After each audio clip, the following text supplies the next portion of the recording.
Asante sana kwa nafasi nyingine kabisa, moja kwa moja katika siku hii ya leo.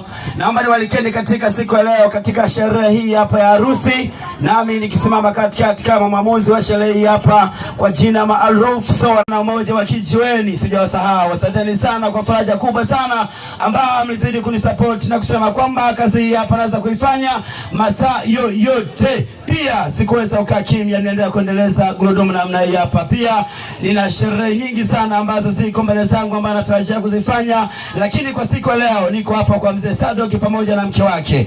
Asanteni sana kwa Tanzania wote ambao mtakuwa nanyi pamoja katika furaha au hafla hii hapa ya leo ya bi harusi pamoja na bwana harusi ya ndoto yao kuitimiza katika siku hii ya leo. Pia niwakaribisheni wote ambao mmefika kwenye sherehe hii hapa. Tutakuwa nanyi kuanzia hivi sasa mpaka utakapofika tamati ya sherehe hiyo, bila kusahau mafundi wangu mitambo katika siku ya leo ya tarehe 14 mwezi wa 7 2026, bila kumsahau Mr. Ajuai pamoja na Mr. Chofre. Respect sana na heshima zizidi kuwa kwenu katika burudani mbalimbali, pia live kabisa tukiwa mtandaoni tukizidi kuburudika namna ya katika sherehe hii ya leo. Sina la ziada, na watakieni kila la heri wote wa Tanzania ambao tuko pamoja nanyi. Bye bye, kila la heri, kwa heri sana.